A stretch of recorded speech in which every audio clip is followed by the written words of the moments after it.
के ढेर होने की खबर भी मिल रही है और मौके पर एसपी पहुंच रहे हैं। आपको बता दें कि वैशाली के चिंतामणि हाई स्कूल के पास दरअसल एनकाउंटर हुआ। एनकाउंटर की खबर मिल रही है और ये जो मामला है वैशाली का है। वैशाली के चिंतामणिपुर हाई स्कूल के पास एनकाउंटर किया गया है अपराधी का।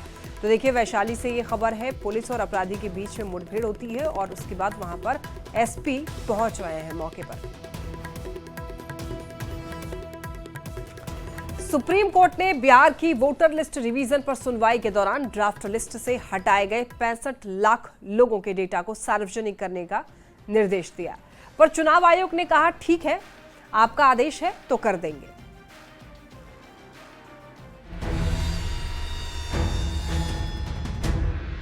बिहार के एसआईआर पर लगातार तीसरे दिन सुप्रीम कोर्ट में सुनवाई हुई। सुनवाई के दौरान सुप्रीम कोर्ट ने ड्राफ्ट लिस्ट से हटाए गए 65 लाख लोगों के डेटा को सार्वजनिक करने का निर्देश दिया। जस्टिस सूर्यकांत ने कहा, हम नहीं चाहते कि नागरिकों के अधिकार राजनीतिक दलों के कार्यकर्ताओं पर निर्भर हों। सुप्रीम कोर्ट ने चुनाव आयोग से कहा, आपने सुना ही होगा, ड्राफ्ट रोल में मृत या जीवित लोगों को लेकर गंभीर विवाद है। आपके पास ऐसे लोगों की पहचान करने का क्या तंत्र है जिससे परिवार को पता चल सके कि हमारे सदस्य को सूची में मृतक के रूप में शामिल कर दिया गया है। सुप्रीम कोर्ट ने कहा कि आप हटाए गए लोगों की सूची भी वेबसाइट पर डालें ताकि लोग हकीकत से वाकिफ हो सकें। उनका नाम क्यों काटा गया, इसकी वजह भी बताई जाए। इस पर चुनाव आयोग ने कहा, ठीक है, हम हर एक विधानसभा क्षेत्र के हिसाब से वेबसाइट में यह जानकारी मुहैया करा देंगे। आयोग ने कहा कि हटाए गए लोगों की हम जिला स्तर पर सूची भी जारी करेंगे। सुप्रीम कोर्ट ने चुनाव आयोग से कहा कि आप यह कब तक कर सकते हैं। फिर जस्टिस बागची ने कहा कि हम 48 घंटे में करने का सुझाव देते हैं। मामले की निगरानी के लिए अगली सुनवाई 22 अगस्त को होगी। न्यूज़ 18 के लिए दिल्ली से शंकर आनंद के साथ ब्यूरो रिपोर्ट। तेजस्वी ने एसआईआर को लेकर एक बड़ा बयान दिया। सुप्रीम कोर्ट के अंतरिम फैसले पर तेजस्वी का कहना है, ये जो फैसला है लोकतंत्र की जीत है। तेजस्वी कह रहे हैं, हमारी मांग पर सुप्रीम कोर्ट की मुहर, हम एसआईआर का विरोध नहीं कर रहे। तेजस्वी ये कह रहे हैं, सड़क से सदन तक हमने इसके लिए लड़ाई लड़ी। और आपको ये बता दें कि सुप्रीम कोर्ट ने सुनवाई के दौरान निर्वाचन आयोग को ड्राफ्ट वोटर लिस्ट से हटाए गए 65 लाख नामों को सार्वजनिक करने का निर्देश दिया है। निर्वाचन आयोग को मंगलवार तक जानकारी अपलोड करनी होगी और इसी निर्देश को तेजस्वी यादव लोकतंत्र की जीत बता रहे हैं।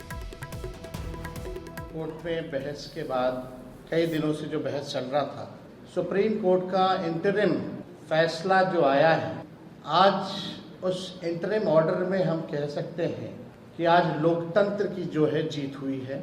और जो फैसला सुप्रीम कोर्ट ने जो दिया है, जो हम लोग लगातार मांग करते रहे हैं एसआईआर के प्रोसेस को लेकर के, आज हमारी मांगों पर सुप्रीम कोर्ट ने जो है मोहर लगाने का काम किया है।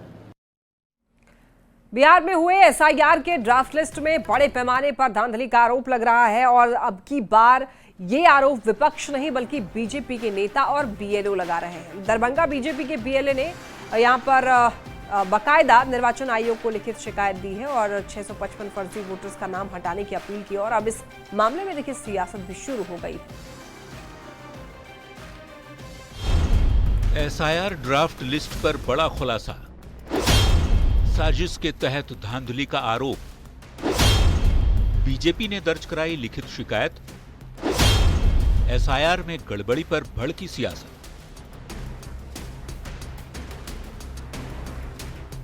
बिहार के एसआईआर ड्राफ्ट लिस्ट को लेकर एक ऐसा खुलासा हुआ जिसने सभी को हिलाकर रख दिया। दरभंगा में बीजेपी के बीएलए ने ऐसे 655 मतदाताओं की सूची निर्वाचन आयोग को सौंपी है जिनके नाम 2 या 2 से ज्यादा जगह दर्ज है। शकील मोहम्मद समीम दरभंगा सदर के ये वोटर हैं और इनके नाम 3 जगहों पर है। ये जो बीएलए 1 है बीजेपी से लक्ष्मण कुमार, उन्होंने जो पत्र लिखा है उस पत्र में इसका खुलासा हुआ है। इसके बाद हीरा मोहम्मद आसिफ, इनके नाम भी 3 जगहों पर है। इसके अलावा 2 जगहों पर वाले नाम वाले व्यक्ति तकरीबन 600 से ऊपर हैं। बीएलए लक्ष्मण कुमार ने निर्वाचन आयोग से सिफारिश की है कि इन मतदाताओं की जांच कर इनका नाम सूची से हटाया जाए। और हम लोगों ने आप डीएम को साहब को आपत्ति दिया है लिखकर कि इनकी जांच कर इनका नाम जो है वोटर लिस्ट से जो है हटाया जाए। लक्ष्मण कुमार ने बताया कि ऐसे मतदाताओं में ज्यादातर ऐसे नाम हैं जो एक समुदाय विशेष से ताल्लुक रखते हैं। इनमें कई लोग ऐसे भी हैं जिनका नाम 4 से 5 जगह दर्ज है। अहमद रजी अहमद, इनके नाम 4 जगहों पर हैं। दरभंगा सदर के ये वोटर हैं, इनके पास एक वोटर आईडी कार्ड है, लेकिन मतदान केंद्रों की बात करें तो 4 बूथों पर इनका नाम है। तो ऐसे में सवाल यही उठता है कि वाकई एक खास समुदाय के लोगों के नाम जो हैं इतने अधिक बूथों पर कैसे हुए। एसआईआर को लेकर बीजेपी के इस खुलासे ने सियासत को हवा भी दे दी है। मंत्री संजय सरावगी ने इसके लिए विपक्ष को जिम्मेदार ठहराया है, तो आरजेडी सरकार और ईसी पर हमलावर है। कुछ नाम तो एक ही भाग संख्या में है, मतलब एक ही मतदान केंद्र में डबल, कुछ में दूसरे भी है, तो दूसरे भी नाम है। तो जब फार्म लिया गया, उनका पेपर लिया गया, तो उन्होंने इसका मतलब दोनों जगह पेपर दिया। ये तो और बड़ा जुर्म है। तो चुनाव आयोग को एसआईआर को रोकना चाहिए और पुराने मतदाता सूची पर ही वोट कराए जाने चाहिए। एसआईआर को लेकर विपक्ष पहले से ही गड़बड़ी की बात कह रहा था। अब बीजेपी ने भी लिखित तौर पर शिकायत दर्ज कर इसे सबसे बड़ा सियासी मुद्दा बना दिया है। बहरहाल देखना होगा कि शिकायत मिलने के बाद निर्वाचन आयोग आगे क्या कार्रवाई करता है। न्यूज़ 18 के लिए दरभंगा से संवाददाता विपिन कुमार दास के साथ पटना से शैलेंद्र कुमार की रिपोर्ट। एलजेपीआर की सांसद वीणा देवी और उनके पति एमएलसी दिनेश सिंह पर दो वोटर आईडी कार्ड रखने के आरोप में चुनाव आयोग ने नोटिस जारी किया है। दोनों को 16 अगस्त तक जवाब देने का निर्देश दिया गया है। आरजेडी नेता तेजस्वी यादव ने सोशल मीडिया पर वोटर आईडी कार्ड शेयर कर चुनाव में हेरफेर का आरोप लगाया था और इस पर वीणा देवी ने सफाई देते हुए कहा है कि ये कर्मचारियों की गलती से है।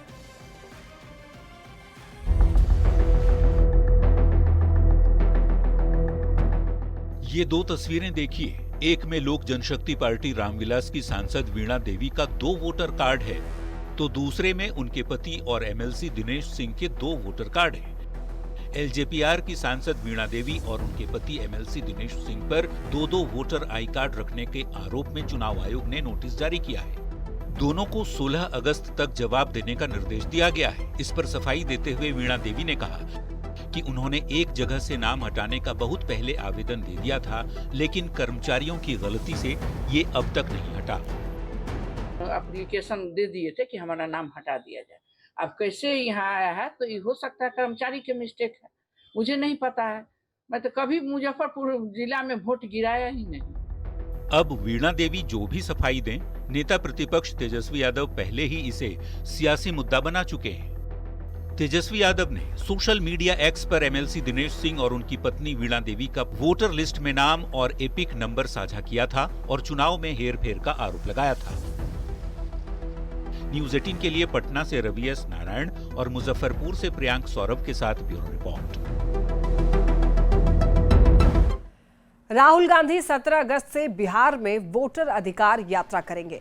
राहुल गांधी की इस यात्रा पर सियासत गरमाई हुई है। एनडीए राहुल की यात्रा पर निशाना साध रहा है।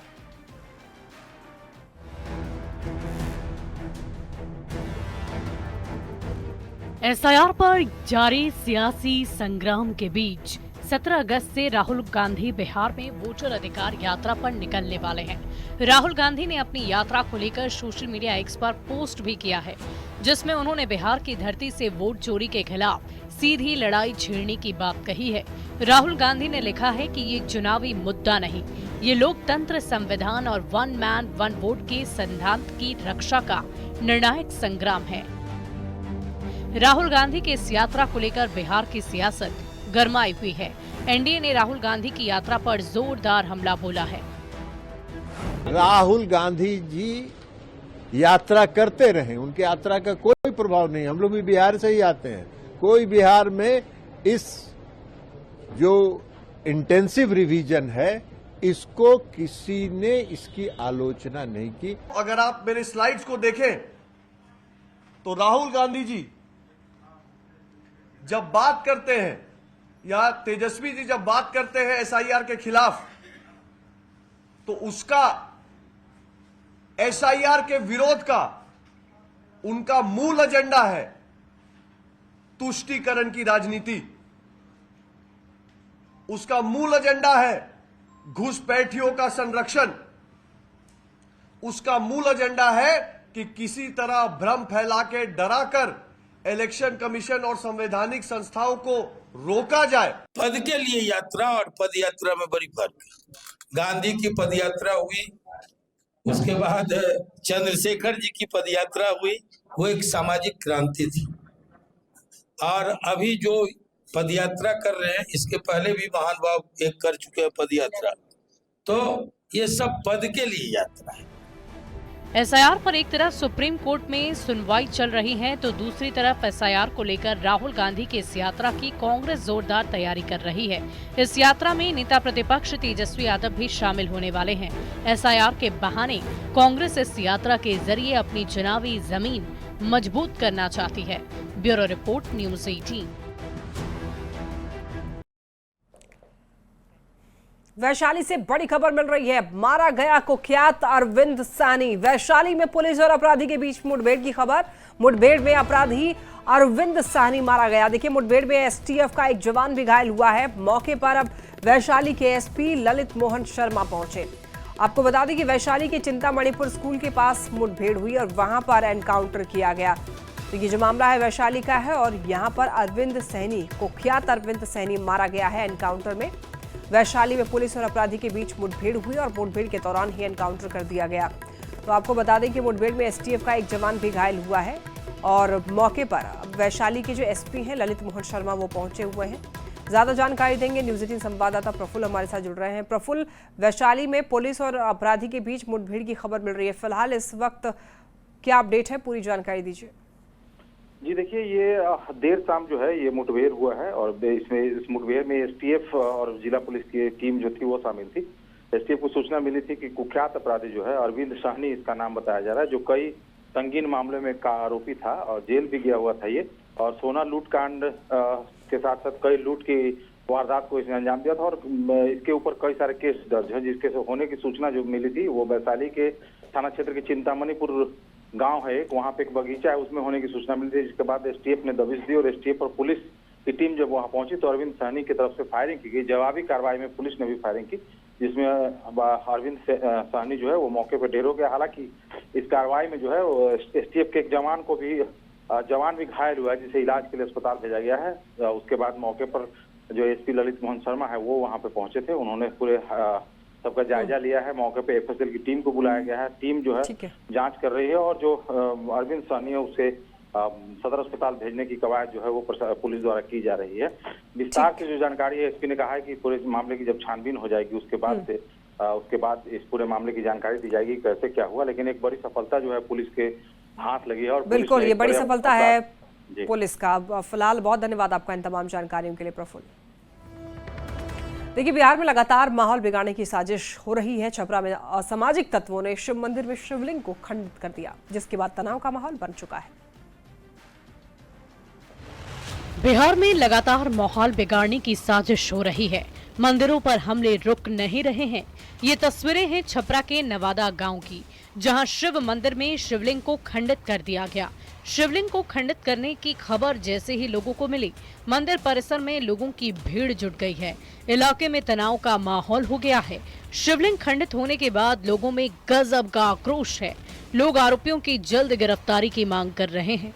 मामले की गंभीरता को देखते हुए सारण के डीएम और एसएसपी तत्काल घटनास्थल पर पहुंचे और लोगों से शांति व्यवस्था बनाए रखने की अपील की। पुलिस ने इस मामले में प्राथमिकी दर्ज कर जांच शुरू कर दी है। असामाजिक तत्वों की पहचान कर उनकी गिरफ्तारी के लिए छापेमारी जारी है। कर रहे हैं और जो भी असामाजिक तत्व होंगे उनको हम लोग आवश्यक जो कानूनी कार्रवाई होगी उन लोग करेंगे। विधि व्यवस्था की सर क्या स्थिति है यहाँ? विधि व्यवस्था की स्थिति सामान्य है। सभी लोगों का जो है वो सहयोग मिला है और हम लोग आगे भी अपेक्षा करते हैं कि लोगों का सहयोग मिले। यहाँ के लोगों से क्या अपील करेंगे? काफी लोग उभर भी है। लोग अभी तक जो है वो शांति बनाए रखे हैं। उन्होंने जो है वो शांति का परिचय दिया है। बिहार में मंदिरों में मूर्तियों को तोड़ने, शिवलिंग को खंडित करने की घटनाएं लगातार बढ़ रही है और ऐसे मामलों में कार्रवाई के बजाय महज खानापूर्ति की जा रही है। बड़ा सवाल है कि बिहार में माहौल आखिर कौन बिगाड़ रहा है? क्या इसके पीछे बड़ी साजिश तो नहीं? आखिर माहौल बिगाड़ने वालों पर पुलिस कब तक कार्रवाई करेगी? न्यूज 18 के लिए से संतोष कुमार की रिपोर्ट।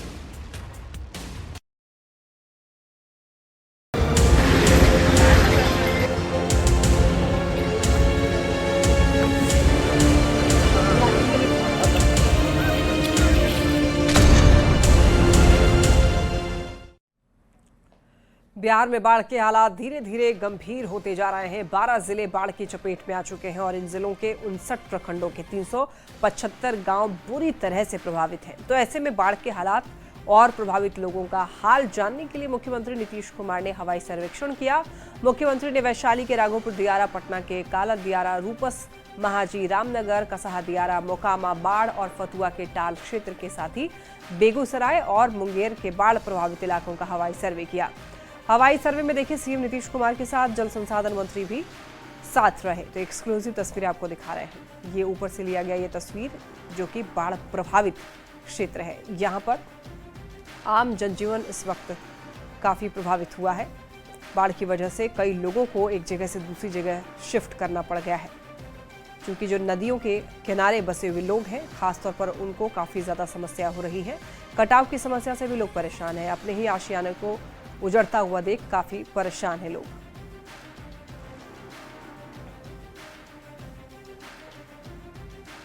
मुंगेर में आई बाढ़ के कारण देखिए हजारों लोग घर छोड़ करके ऊंची जगहों पर शरण लिए हुए हैं।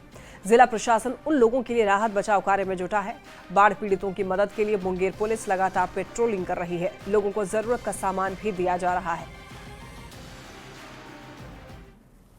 कुछ जगह है मुंगेर जिला अंतर्गत जहाँ पे कैंप इस्टेब्लिश किया गया है और जो बाढ़ प्रभावित क्षेत्र है वहाँ पे कई लोग अपने घरों से निकल करके कैंप में भी आए हुए हैं रहने के लिए और अपना सामान वगैरह भी उनका उस तरह से डिस्प्लेस हुआ है। तो उस सभी एरिया में हम लोगों की गश्ती और पुलिस की प्रेजेंस वहाँ पे है ताकि किसी भी तरह की कोई घटना वहाँ पे ना घटित हो और हम लोग जो भी सहायता दे सकते हैं बाढ़ प्रभावित क्षेत्र में पीड़ितों को, वो पुलिस उसके लिए तत्पर काम कर रही है। ऐसे बाढ़ प्रभावित जो है वार्ड 1, 2, 5, 7, 13 सभी में पदाधिकारी सभी प्रशासनिक स्तर से बहुत अच्छे सेवा का तत्पर करते रहते हैं और प्रशासनिक लोग आते जाते रहते हैं में से और गश्ती भी देखा जाता है। रात में जैसे लेट हो जाता है हम लोग को बांटने उठने में हम लोग को मदद पुलिस प्रशासन मदद भी करते हैं। जी हाँ, हमारे प्रशासनिक शक्ति तत्पर हैं जनता के लिए। हर हमेशा अपनी निगरानी में भोजन को जी गश्ती होती है, भोजन बंटवा रहे हैं और जनप्रतिनिधिगण सहयोग में है, हम लोग पूरा सहयोग में हैं।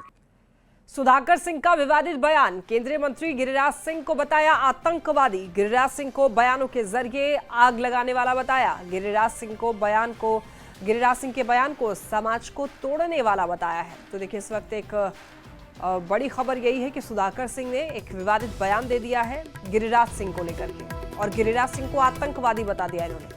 गिरिराज सिंह को ये कहा है कि जो उनके बयान है वो बयानों के जरिए आग लगाते हैं। गिरिराज सिंह को उनके जो बयान है वो समाज को तोड़ने वाला इन्होंने बताया है। गिरिराज सिंह स्वयं आतंकवादी अपने बयानों के जरिए इस बिहार के भीतर आग लगाने का काम करते हैं। सब लोग राजनीति में समाज जोड़ने के लिए चलता है। एक वैसे व्यक्ति हैं उनके जैसे खैर बीजेपी आरएसएस में होड़ लगी हुई है। ये नहीं है कि बेचारा वो अकेला वही बयान देता है, और भी उस तरह के बयान देते हैं।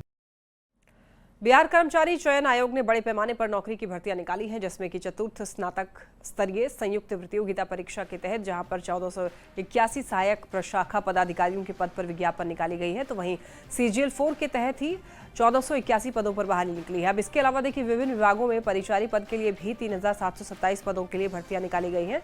आयोग के चेयरमैन आलोक राज ने न्यूज 18 से खास बातचीत में नई वैकेंसी को लेकर जहां विस्तार से जानकारी दी है। बिहार कर्मचारी चयन आयोग के चेयरमैन आलोक राज से खास बातचीत की हमारे संवाददाता रजनीश कुमार ने। बिहार विधानसभा चुनाव से पहले बिहार कर्मचारी चयन आयोग में बड़े पैमाने पर वैकेंसी निकली है। चाहे CGL 4 की बात करेंगे या परिचारी के पद की बात करेंगे, बड़े पैमाने पर वैकेंसी निकली है और आयोग भी एक्शन में नजर आ रहा है। सीधी बातचीत करेंगे, हमारे साथ आयोग के चेयरमैन आलोक राज हैं। सर, क्या लग रहा है, एक बड़ी चुनौती भी होगी क्योंकि आगे आचार संहिता है, कई बड़े पद पर जो है वैकेंसी निकाली गई है और बड़े पैमाने पर निकाली गई। कर्मचारी चयन आयोग निरंतर राज्य में परीक्षाएं आयोजित करना और परीक्षा फल के आधार पर नियुक्ति का प्रस्ताव देने के मार्ग पर अग्रसर है। इस वर्ष हमने 3 परीक्षा अभी तक आयोजित कर ली है, जिसमें मैं यदि डिटेल बताऊं तो साइंस एंड टेक्नोलॉजी डिपार्टमेंट के प्राचार्य पद के लिए, कल्याण व्यवस्थापक के पद के लिए और क्षेत्र सहायक के पद के लिए परीक्षाएं लिखित परीक्षा OMR के माध्यम से आयोजित हो चुकी हैं। इन सभी परीक्षाओं का परीक्षा फल शीघ्र ही हम लोग देंगे। इसके अतिरिक्त कर्मचारी चयन आयोग ने 2 बहुत ही महत्वपूर्ण परीक्षाओं का विज्ञापन प्रकाशित किया है। एक है 4th CJL चतुर्थ स्नातक स्तरीय संयुक्त प्रतियोगिता परीक्षा, जिसमें लगभग सहायक प्रशाखा पदाधिकारी के 1064 पद और 6 विभागों के कुल 1481 पदों पर नियुक्ति हेतु परीक्षा का आयोजन किया जाएगा।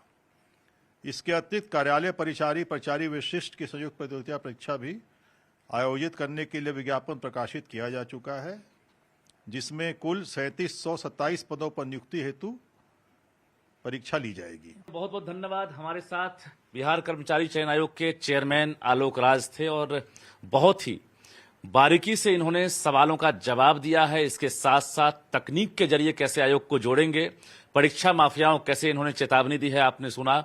तो कुल मिलाकर ये कहें कि इस बार 2025 में जो बेरोजगार युवा हैं, खासकर इंटर हैं या फिर ग्रेजुएट लेवल के हैं, वो इंतजार करें, क्योंकि जल्द ही वैकेंसी निकलने वाली है। और फिलहाल CGL 4 हो या परिचारी को लेकर जो वैकेंसी अभी निकली है उसकी तैयारी करें और निश्चित रूप से समय पर रिजल्ट जारी हो, इसको लेकर आयोग कटिबद्ध नजर आ रहा है। कैमरामैन सुबोध के साथ रजनीश कुमार, News 18 पटना।